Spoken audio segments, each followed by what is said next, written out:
నమస్తే, నా పేరు doctor DVR Reddy, senior homeo consultant, Sneha homeopathy. ఒక మనిషికి ఎంతసేపు నిద్ర అవసరం, నిద్రపోవడం వల్ల ఎటువంటి లాభాలు ఉంటాయని ప్రశ్న అడగడం జరిగింది. దానికి సమాధానంగా మనం ఇప్పుడు మాట్లాడుకుందాం.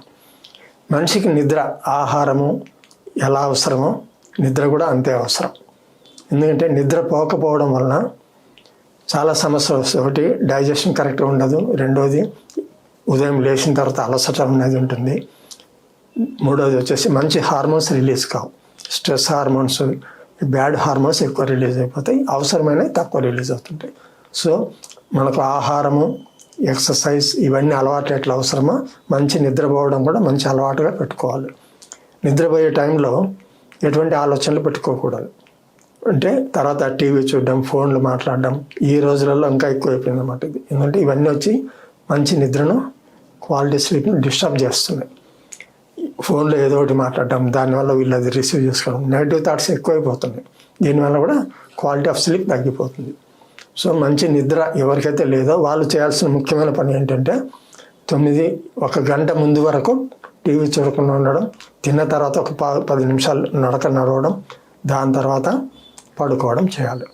ఈ మధ్యలో చలికాలం కొంచెం యూరిన్ ఎక్కువ వస్తున్న వాళ్ళు కొంచెం లైట్గా నీళ్లు తగ్గించుకొని వీలైనంత వరకు చల్లటి గాలికి తగలకుండా, చల్లటి గాలి తగిలినప్పుడు ఆటోమేటిక్గా మళ్ళీ యూరిన్కి లేయాల్సి వస్తుంది. కాబట్టి దుప్పటి నిండా కప్పుకొని వేడిగా ఉండే విధంగా చూసుకుంటే మార్నింగ్ 5:36 వరకు డిస్టర్బెన్స్ ఉండదు. ఇవన్నీ చాలా టిప్స్, అబ్జర్వేషన్తోనే తెలుస్తుంది. ఏ పుస్తకాలలో రాయరు. ఎవరి బాడీ తత్వం ఏంటి, ఒక లాజికల్గా వెళ్ళాలన్నమాట. చలి ఎక్కువైనప్పుడు ఆటోమేటిక్గా యూరిన్ అనేది వస్తుంది. కాబట్టి యూరిన్కి లేచినప్పుడు మళ్ళీ డిస్టర్బ్ అవుతుంది. కాబట్టి స్లీప్ డిస్టర్బెన్స్ కాకూడదంటే మంచి దుప్పటి కప్పుకొని వేడిగా ఉండే విధంగా పడుకోవాలి. ఎండలకాలం అయితే నో ప్రాబ్లం. ఎండలకాలం ఆటోమేటిక్గా యూరిన్ లేయరు ఎవరు, ఎందుకంటే చెమట రూపంలో ఎక్కువ ఆవి అయిపోతుంది నీరు, కాబట్టి యూరిన్ తక్కువ వస్తుంటుంది. సో నిద్ర డిస్టర్బెన్స్ కాకూడదని అనేవాళ్ళు ఈ విధంగా ప్లాన్ చేసుకోండి. తర్వాత పడుకునే ముందు యూరిన్కి వెళ్ళి మళ్ళీ వచ్చి పడుకుంటే మళ్ళీ మధ్యలో లేయాల్సిన అవసరం ఉండదు. సో రెండో ప్లాన్. మూడోది వచ్చేసి 6 గంటల నుంచి 7 గంటలు నిద్ర ప్రతి మనిషికి అవసరం. చిన్నపిల్లలకైతే 8 నుంచి 9 గంటలు. సో ఇలా ప్లాన్ చేసుకుని మీరు నిద్ర డిస్టర్బెన్స్ కాకుండా మీ పని మీరు చేసుకోండి. అంటే రైట్ టైం టు టైం తినడం, ఒక 10-15 మినిట్స్ వాకింగ్ చేయడం, పడుకోవడం, మళ్ళీ మార్నింగ్ 5-5:30కి లేయడం. ఈ విధంగా ప్లాన్ చేసుకుంటే మీరు ఫస్ట్ నుంచి కూడా అది లైఫ్లో కంటిన్యూ అయిపోతుంది. రాత్రి 1 గంటకు 2 గంటలకు ఈ జనరేషన్లో ఎప్పుడు పడుకుంటారో తెలియదు, ఎప్పుడు లేస్తారో కూడా తెలియదు.